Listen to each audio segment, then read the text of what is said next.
All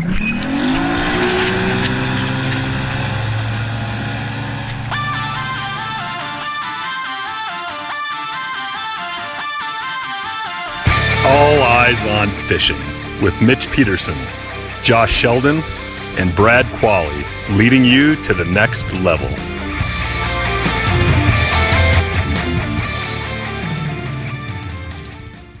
Hey everybody, welcome back to All Eyes on Fishing. Transition 2 in the fall. That's what we're going to be talking about Fall today. transition Yes. 2. Transition 1 is in the books. Now we're going 2. Because there's so much to talk about. Actually, when we were doing 1, I think we were going to start talking about slabbing because that's kind of the fall bite leading into it. Well, we were rolling right into it. And then natural progression. I know, and then you're talking about, okay, the night trolling. So if you didn't listen to 1, listen to that one. Yeah, you got to listen to one before you listen to 2. Yes. Yeah. You know. And it's called fall progression. Or listen to 1. 2, 1, 2. I mean, I don't know. It maybe takes, I don't know. Dude, I know. we got to keep him away from the Bud Lights while we do this. Heads up, everyone. Brad's in the mood today. Yeah, I am. He's in one of those, Bud those Light days. Night. Yeah, Bud Light night. That's right. That's exactly what it is. And we're coaching football. Yeah. And it was 5 touchdowns to 6 yards. Yeah. We won. Yeah. So, pretty good night. And torrential rainstorm. Yes. So anyway, transition 2. What are we doing right now? So now we're going to start talking about in our neck of the woods. It's starting to get dark, like 7:15, 7:30 maybe, 7:15. The water temperature's cooling. Like we talked about in transition 1, the walleye relate to water temperature, but I think that they really relate to sunlight. Yeah, the amount of light that goes, that's up. Yeah. And how much The light transitions that for sure. Yeah. It's definitely. Yeah. And the water temperature now is starting to pull back from that low 70s, high 60s. Now we're starting to drop down to that lower 60s, at 63, 64. You're not getting into we're not talking all the leaves are changing. No, yet. we're not in that. even It's close. still, you're still getting days that could even be in the upper 80s or maybe 90s every once in a while, but your nights are cooling down into the 60s or 50s or even colder if you're in the UP of Michigan or whatever it friends is. in Canada, Well, and what I kind of look at is about the time that the deer lose their velvet. That is true. It's not the rut yet. No. Because the walleyes, that late fall. Right. That's the going to be best time. that's going to be all fall you transition hunters 3. get off I don't the think lake. it's transition. That's going to be Yeah. fall 1, Yeah. fall 2, fall all 3. all you hunters get off the lake and go hunt and leave me in the water all we to do myself. both. Yeah. You sit at home tying spinners. I'm not going to go there. Never mind. I had a whole visual. Yeah. No, but you're right. I think it is. It's funny because we were laughing about it last year. Remember, we're like, well, fishing season's about over, hunting season starting. All the Instagram pictures, everybody's posting pictures of their stands and their, all They're this scouting, other stuff. Where they're scouting, That's in and fall their bite, maps. not transition. So Well, but it's getting close because what? They're I getting- think archery out here, starts in elk. like 2 weeks or Yep. something. yeah. So Anyway. everybody's starting to do that. But So what are we doing now? Now we've been fishing. So in transition 1, we talked about the night bite. If you're able to get out and go night trolling shallow, we're talking about trolling shallow suspended. I mean, they're suspended over 60 Well, I'm or assuming they whatever. listened to but 1. Yeah. Well, but if they didn't, We just told them 2. well, Okay. So anyway, so Giving a lot of people a lot of credit. Trolling shallow, not trawling. Trolling shallow, in over deeper water. That's starting to die down. So that's starting to die down a little bit, right? And you're starting to see we do pretty good in the daytime when there's still pretty good light. Pulling bouncers like Death or spinners. well, I think that's starting to slow down. But that's when in transition 1. So now you're starting to see that shut down. Yeah, that bite is starting to kind of fall by the wayside. Yes, you're still getting smallies doing it and stuff, but Well, the walleyes are starting to congregate even more. Yeah. It's even more so. so tell me where they're congregating. Well, a lot of times it'll be deeper structure. Yep. Mid basin humps and, Right. and breaks and stuff. Right now, that water temperature in that area is more consistent. So that's why they're in the. If you're thinking, well, why are they deeper? Like that makes no sense. It's not hot anymore. Why are they deeper? That water temperature at that 20-foot It's stable. Is stable. I mean, it's consistent all the time, and the bait's there because the food's That's why the bait's there is because the water's stable. So then, of course, Because when the water's turning up top, you start seeing the shad starting to die off a little bit because Yeah. of those heavy drops in water temperatures. at Yeah. night. Yep. And so you'll start to see some of that die off and the bait die off and stuff. And so that's definitely a big clue. If you have a lake that has shad and they start to see them floating, that, we're still, and you still will get that lead core or snap weight bite, trolling cranks, in the fall during the day a little bit, but not as suspended. much. Not suspended. Well, maybe a little. I mean, I've but got them suspended. not that 3 foot like we're talking about at night. Maybe a No, little not bit. at night, but deeper. I mean, Yeah, a you'll little get them more like 25 feet, maybe over 40, or 25 feet Yeah. over No, 60 yeah, or you something. still- But you it's still did. it's still not as much. If you want to get into the action, you're going up and you're looking for those. You first off, electronics is paramount here, and for the shore fishermen, I don't know what to tell you, but this is where you kind of have to be out. Find a deep break where it gets Yeah, deep exactly, quick. Yep. exactly. You need to Or get out fish there. night. Fish Or at night. fish night. Fish yeah. at night. Because you still can get to fish at night, but you got to push out and you find those fish, and when you start to find them, minor adjustments can make all the difference. I mean, you can slide 3 feet and hammer them, slide 3 more feet, and you're gone. Yeah, I mean, you're driving over those humps Yeah. or those holes. Even sometimes they're sitting down in holes. That's why electronics are so important. And all of us run Lowrance, but whether or not you're running Humminbird, Garmin, Lowrance, whatever it you is, want. it doesn't matter what you're comfortable with. You find those things stacked up, put the brakes on, Yep. and start working them. And what we're working with, I know at least me and Mitch and Josh, me and you too, when we've been together, you're going to start doing that slabbing bite. Now, what is slabbing? There's multiple things that you can do with slabbing, right? Sure. I think that we do a lot of, we like the jig and wrap type baits, like the glide baits, the puppet minnows, the jig and wraps, the shiver minnows Yeah, work good. you can use those vertical too. And then blade baits work Blade really baits good. work really Or- well. Or just regular lead spoons. They Yep. work good. And what do they all have in common though? You're parked over fish. You're working them really. You're not working the bait slow. You're working that area really slow. No, and I always look at it like the precursor or the prelude to ice fishing, right? I mean, it really is kind of like that. You're parked over the fish and you're vertically jigging up and down like you would through an ice hole, and you're doing it from the boat. I mean, and you're doing that same type of jigging. We know guys that Well- use ice fishing rods and do it. Oh, yeah. Because it's just easier. They can hold it with the one hand. They do that whatever grip you ice fishermen do, and off they go. Whatever grip you ice fishermen do. Let me ask you this, Junior. When you're vertical jigging in fall transition two Yes. time frame, and say you got a shiver minnow on, your vertical, Yep. and you're in 40 feet of water, you're marking fish, they're there. Yeah. You're going after them. Do you have your finger on the line, or do you not? Like our little poll we did on Facebook. Boy, that So- drummed up couple some weeks conversation. ago. Yeah, you know what? I I don't have my finger on the line because I like to use a bait casting reel with a flip and switch. So I use that flip and switch so I can just hit it and let it off and it automatically closes. And I do all of mine like that. And I do everything like that. So there's no option to put my finger on the line. Well, but I and know you guys like using spinning reels. Yes. Totally, but I think it's a kind of a different jig bite too. I get where some people might want their pointer finger on the line to feel the Right. bite, but with what we're doing now, slabbing, They hammer yeah, it's you're not gonna There's no feel a doubt. little tick tick tick. tick, Not that but, little electric thing. No. where you're gonna know, Yep. and then you No want to doubt. break their neck. Yep, and they hammer. I mean, and it feels like you're setting it into a log, Yep. thunk, and then you boom, boom, boom. Then yeah. you know you have the fish. But and really, I mean, I used to hate fishing like that. I mean, Why? because it was just first off, I was never very successful in the fall because I fished from shore mostly. Well, and growing here's the up, thing: and- it's a little bit intimidating because they are hard to find. But once you find them, right? And Yeah.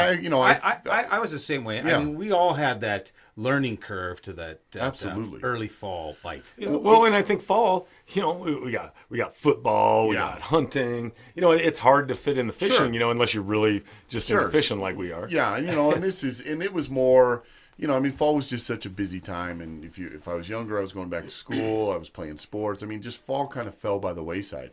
It wasn't until I got older when I really could throw some time at it, and then got a boat, got some electronics. Then it all started to kind of make sense, right? Sure. And I even found fall bites where once you found them, I could get them on a half a crawler and a 3/8 ounce jig head. Sure. And drop it straight Sure. down and just, I mean, it would barely even get to the bottom and they'd hammer it. Just bam. When you find them just piled up. Yeah, I mean, it was great. But that is another great example of how if you slid slightly one way or the other, 5 feet. gone. I mean, the fish were gone, and the fish weren't gone. You were just off. Yeah, because they're not chasing. No, so it's real important that you use those waypoints. It's real important that you use that anchor and you know where you anchored, because you will slide off, Now, especially when if we talk boats about go by. anchoring, Or our anchoring, we all have the Minn Kotas, or I have the XI5. yeah, it's the motor guide. Yeah, the motor guide, but it has that anchor lock. Oh, the anchor lock on so the it holds you XI5 like is within amazing. like a 3-foot radius, something like that, so you can really stay on top of those fish.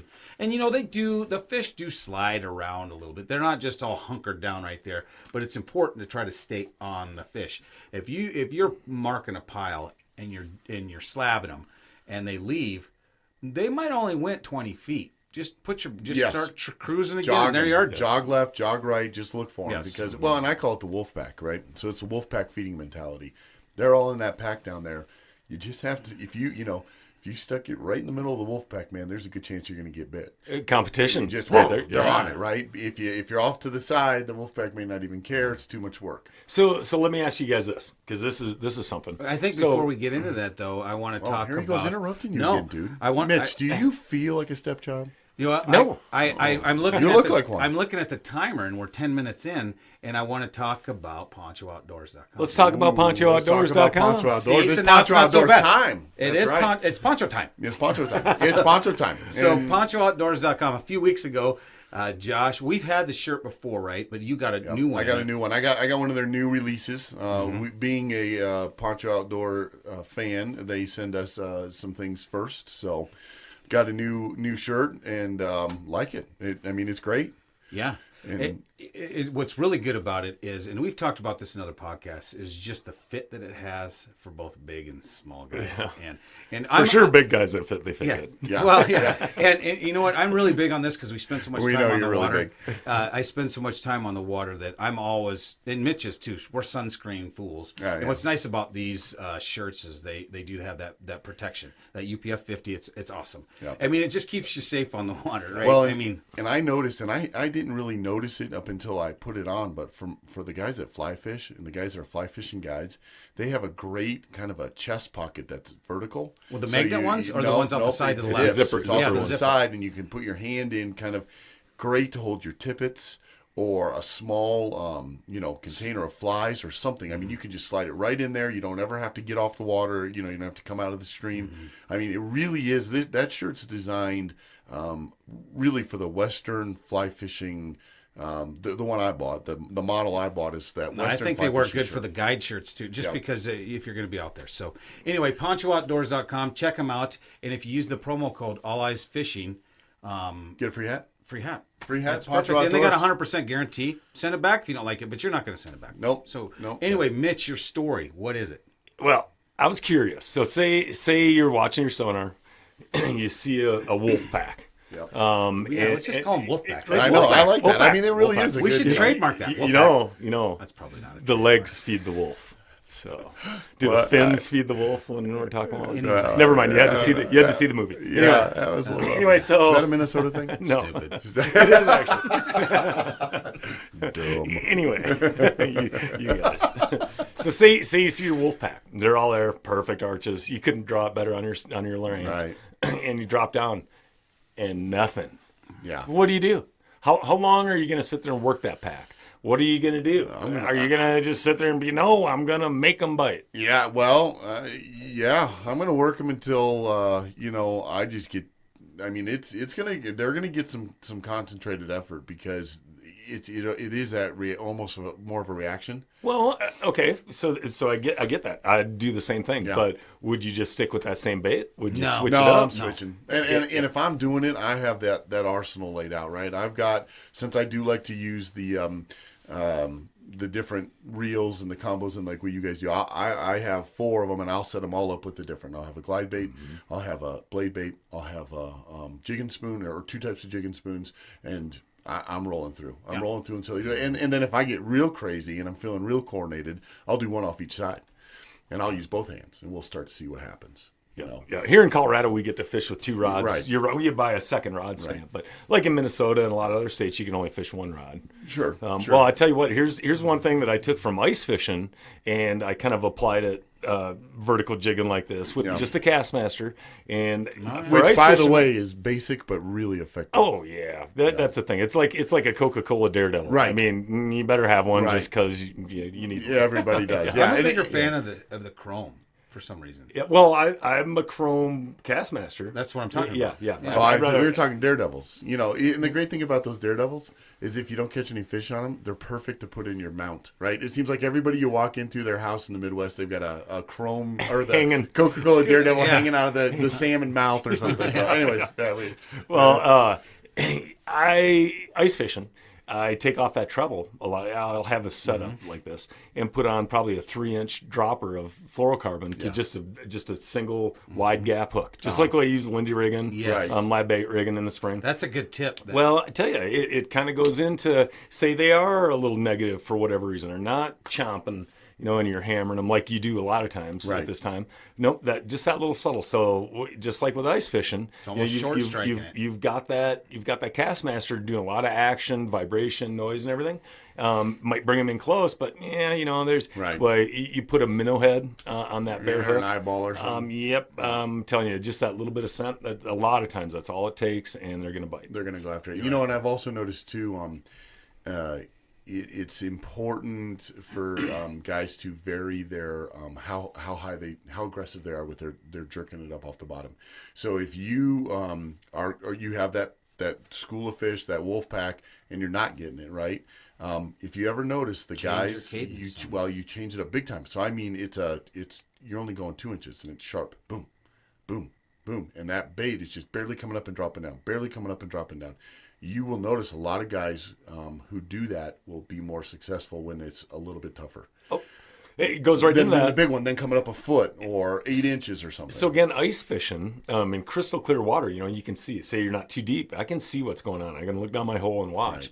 Or underwater camera, I've seen it. And I tell you what, most people, I think that's a mistake they make, is they go overdo it, over jig, and it's not natural. It's not. What we're replicating is a dying shad, a bait fish that's struggling. It can't even hold itself upright, but it'll have a fleeting well, what a perfect prey for a walleye, and that's where people overdo it. I think it's amazing if you could see really what your bait's doing. When most people are jigging 2.5, 3 feet, there's times you do that though. Well, let's talk setups real quick. Let's talk setups. So if it's like it is now, we're getting close to moving into fall. Let's talk setups real quick. Rods, what do you guys use? I'm still using a 6.5 foot spinning reel. My jigging setup. My vertical jigging medium setup. Light, medium heavy, what? Medium. Okay. Medium fast tip. So basically your typical jigging, and I'm using the medium action, but I'm doing the flip and switch, the bait casting reel, but same type of action. What do you have spooled up on those? That's a good question. I like using 12-pound or 10-pound Fireline, and then I have a leader. Most times that's fluorocarbon, and it'll be probably 10-pound fluorocarbon. And I tell you what, in some of the lakes around here, I agree with you 100%. Usually I'm going with that 10-pound Fireline, right? That's just what 10 or 12. I mean, it just depends what I have on from doing using those rods for other stuff. Hey, I don't know if you've noticed, but we switched over to Ultra 8 Fireline this year. Oh, you did? First year, because we cast so much and we're, the regular Fireline would fray so much. Check it out. There's mine. And I have that mine too. doesn't have a fray in it. Yeah, no, I switched to that probably like last year. I think is when we first got some, and that Ultra carrier or whatever it is, that much really, better. Yeah, much better. It keeps it from fraying, especially because that hook is everything's going up and down that line, and a lot of times it will get caught on the line. And in the Fireline, it used to almost go through, right? And it did almost go through it. It'd nick it and everything else. But okay, so you do that. So let's start talking some spoons. But before that, so no. In stained water, I direct tie it. And you can. Yeah, I'm just saying, when it's clear, and we've talked about it sometime, how spooky are they? Right. I think that you do what's made you successful. So when you have fish that you see the bites a little bit slower, you go to that fluorocarbon to make it a little bit more natural, a little bit less noticeable to line. But when it's stained or the bite's on, dude, I am telling you, just straight tie Fireline. And I will... A lot of times I will put on a size 21 or 20 or 22 swivel. Tiny, tiny, tiny, tiny swivel. And I will tie my Fireline and my fluorocarbon to that swivel. How long of a fire line are you? I mean, leader are you using? 3, 4 18 feet? inches. Oh, small. Yeah, because 2 feet. Yeah, it's 2 feet. Because I'll tell you what, those glide baits and the blade baits. I mean, all in the spoons, they're down there twisting like crazy. And if you're not careful, No, you're you right. can get yourself a pretty good mess going. So I will put that tiny swivel. I mean, it's so tiny it'll go in your eyelets if you need it to. But if you're only using a couple feet, it doesn't matter anyways. You know, See, you're netting at the. So here's how I battle that, because I know exactly what you're talking about. If you're pumping those glide baits, Oh, they're going every which. they're going direction. every which way. So, but I am checking my bait probably every minute or so. I jig. I'm calling it jigging or slabbing, and then I reel it up, take a look at it, and when I leave it, when you reel it up out of the water, if you don't have one of those teeny swivels on there, reel it up, leave about 3 foot Yeah, out of the it'll water, just spin. Helicopter and just time. let it helicopter. You're checking it if it has any weeds, and then put it back down. Back down. Yeah. Okay, so let's talk about spoons real quick. One of my favorites, Bass Pro Strata spoon. It looks like a giant hunk of nothing. I know. Why does it work so good? They just love the damn thing. I know. mean, it really. I mean, you will walk by that 100 times in Bass Pro and think, what the heck, right? Yeah. Like, who's gonna buy that thing?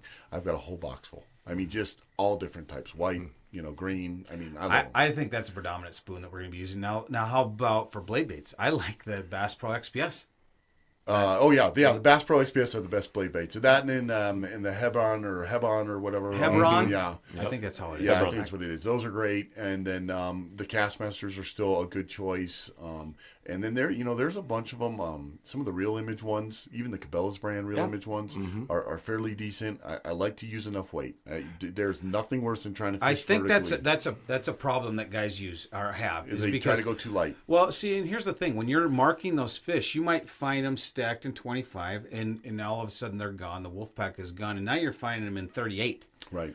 The last thing you want to do is have to retie because now you had too light of a spoon. Absolutely. It doesn't seem to matter to go a little bit heavier in a spoon. Unlike a I'd jig agree. bite. Agree Unlike with a that. jig bite when you're Yep. casting, you want to try to go as light as possible to feel the jig bite, right?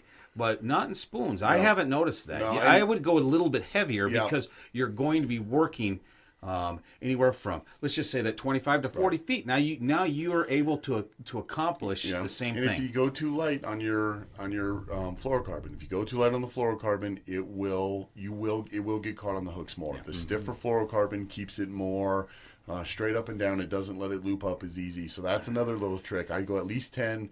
Sometimes I like to go 12. I don't think it makes much of a difference. It's a reaction strike, and they're expensive. I'm gonna try to bend that hook, get that sucker off the bottom long before I break it off. So Brad and I fished a tournament down at Ute Reservoir down in New Mexico years ago now.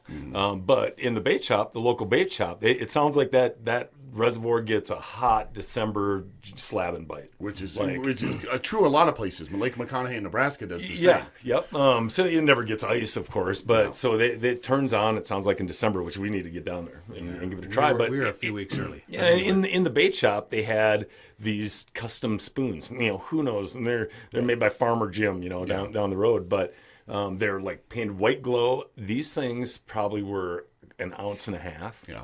I mean, they're thick and pretty good size, kind of like a shape of a football, but kind flat. of concave. Yeah, Flat a little bit with a concave, little bit of a- little bit of a bend.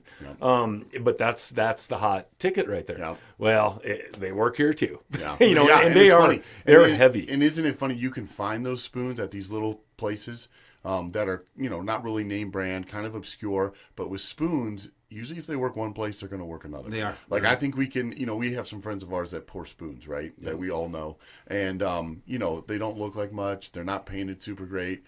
But you just hammer fish on them. Everywhere I've gone. And that's the key. I What catch you fish really on want to them. do is just catch fish. Right. So don't get wrapped up in that Right. $12 spoon. Right. You know what I mean? And Yeah. now let's talk real quick before we got to go. Presentation. I like to go about 0.4. 0.3, 0.4 is about what I like to move if you're I'm moving. not If catching you're fish. searching, yeah. If I'm searching, searching. especially with a glide bait. I really like vertical. I don't like shivers as much vertical as I do jigging wraps or even ripping wraps. I like going that vertical and that. If you're going to be moving, that 0.3, 0.4 is premium. Yeah, but that's kind of the best speed. It kind of And the keeps your thing that's- line. that's If you good get about too that- far out, it's a tough Yeah. deal. And the thing that's good about that too is when you're searching an area that has pockets of fish. Yes. Once you get on them, if you're only going 0.3 and you hit your anchor, bam, you're right on them. You can work those fish. Right. Once they move, you start searching for them, and you're still using that glide bait at that 0.3. 0.4 is like on the high end. Right. And let's be, this is a great thing to keep in mind is the three of us have seen it. We have this one little secret hump that we fish in one of our lakes here, and we start around the edge or on top because that's where the fish will sit, but then it flattens out. So it's only about a 4-foot tall hump, but then it flattens. And how many times do we, if we don't get the fish on the hump, we start hitting that flat, and we start just branching on that flat and bigger circles around it.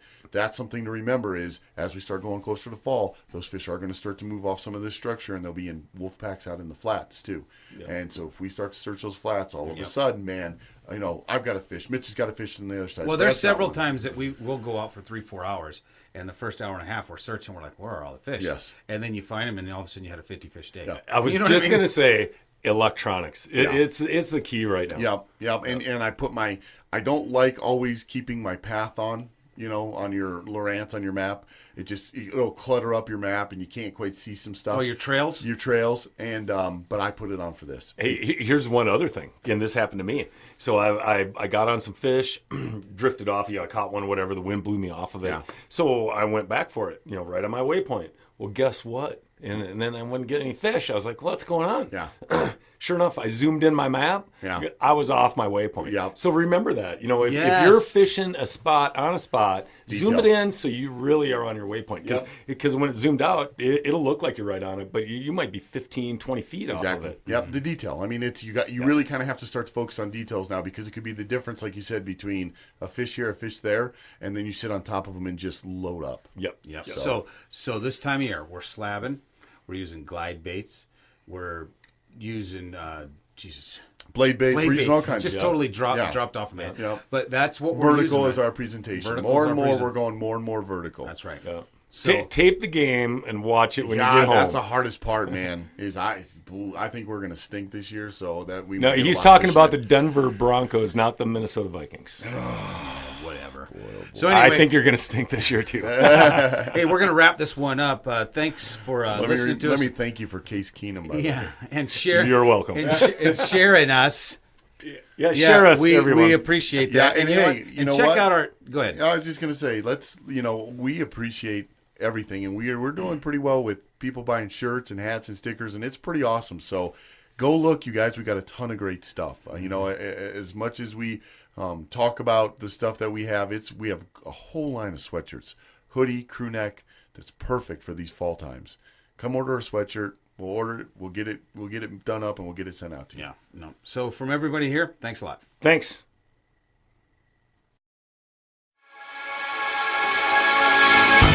This has been All Eyes on Fishing. Thank you for joining us.